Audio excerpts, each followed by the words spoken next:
Hey guys, this is Arun Jacob, your friendly and frank licensed New Zealand immigration advisor as well as education advisor. I'm not too much of an online person, but every once in a while I see particular videos about which I feel I need to make a comment. And one of the more recent ones is this, where somebody is talking about how Indians are being ill treated. So let's watch that video. वाली photo बहुत चल रही है internet पे जिसमें एक बंदा joke करता है कि मैंने अपने इंडियन दोस्त के डिओड्रेंट पे $80 लगा दिए कुछ हफ्तों पहले और वो आज भी लग रहे हैं। मतलब बेसिकली ये बताना चाहता है कि वो लोग इंडियंस डिओड्रेंट यूज नहीं करते और बदबू मारते हैं। इस फोटो का कमेंट सेक्शन भरा पड़ा है जोक से, मजाक उड़ाया जा रहा है इंडियंस का। पहला कमेंट देखो आप, माइक कहता यू नीड टू ऐड करी। प्लाज्मा, दैट डिओड्रेंट प्रॉब्ली 3 साल पुराना और हार्डली यूज किया गया है।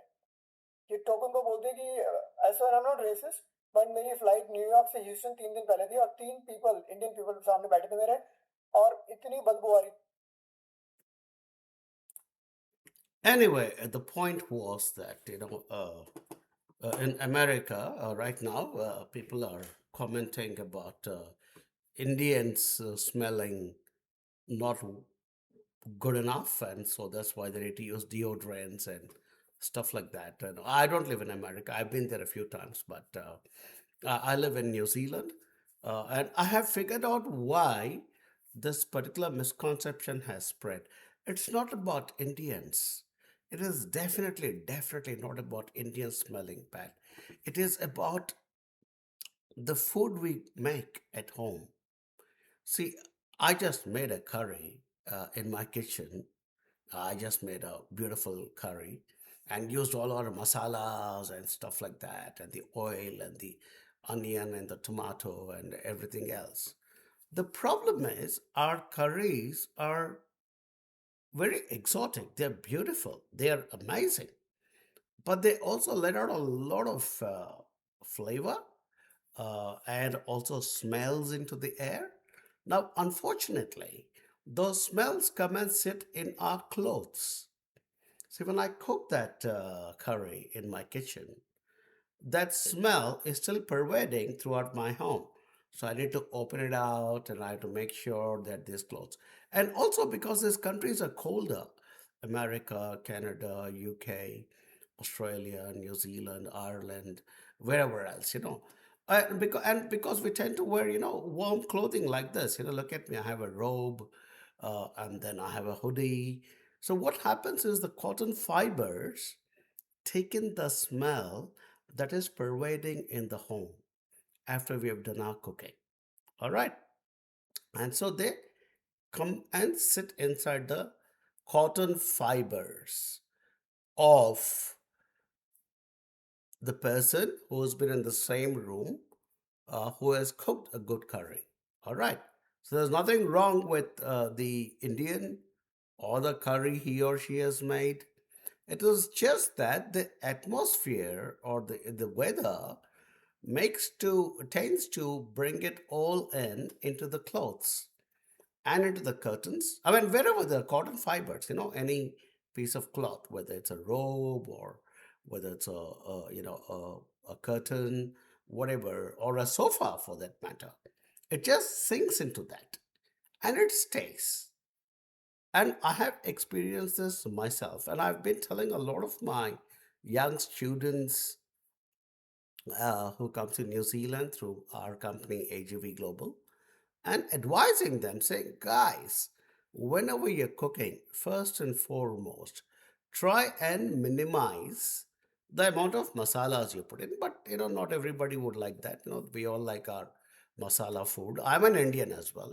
It's just that I've lived in New Zealand for almost 25 years.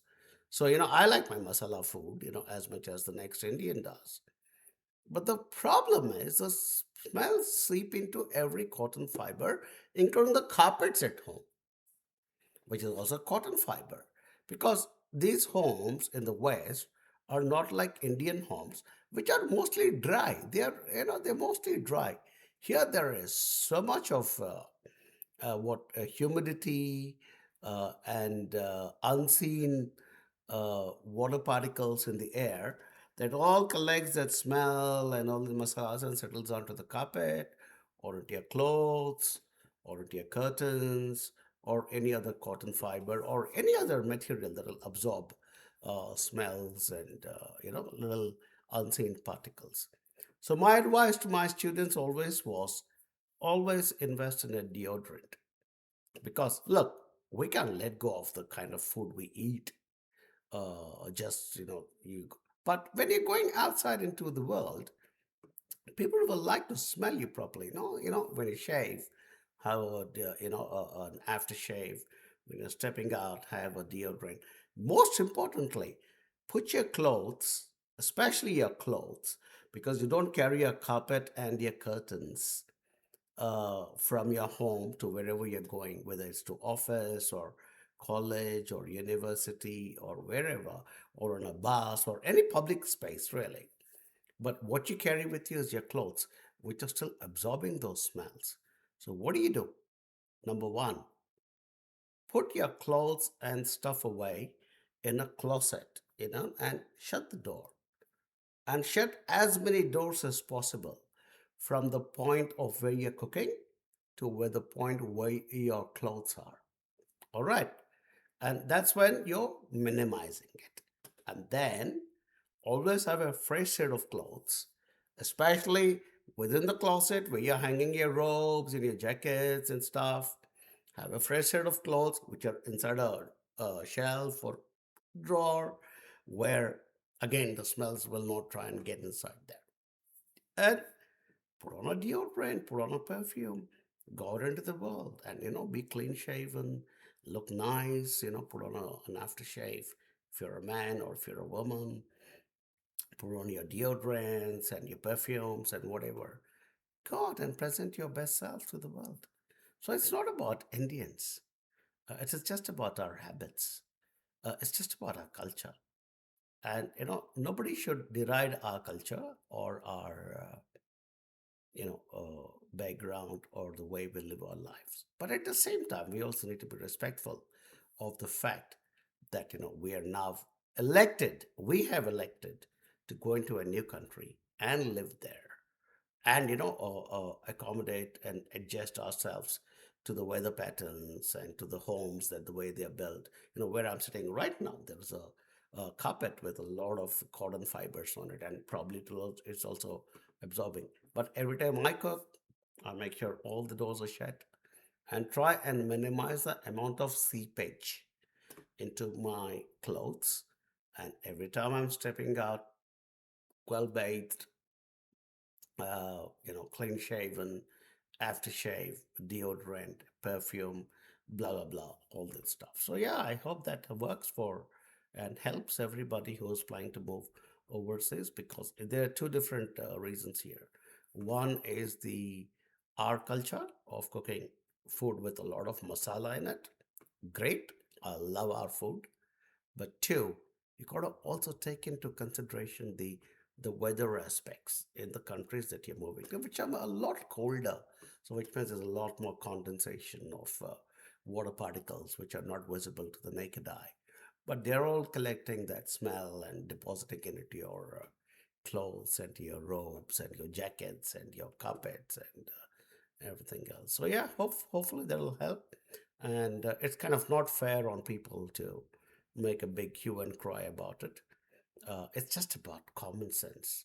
So yeah, and there are a lot of comments in that particular video where it says, even the Americans don't bathe, or Westerners don't bathe and stuff like that. That's okay, but not bathing basically will not give off the same bad smell as when your clothes are soaked with that smell because the skin does not absorb it the way a cotton fiber does.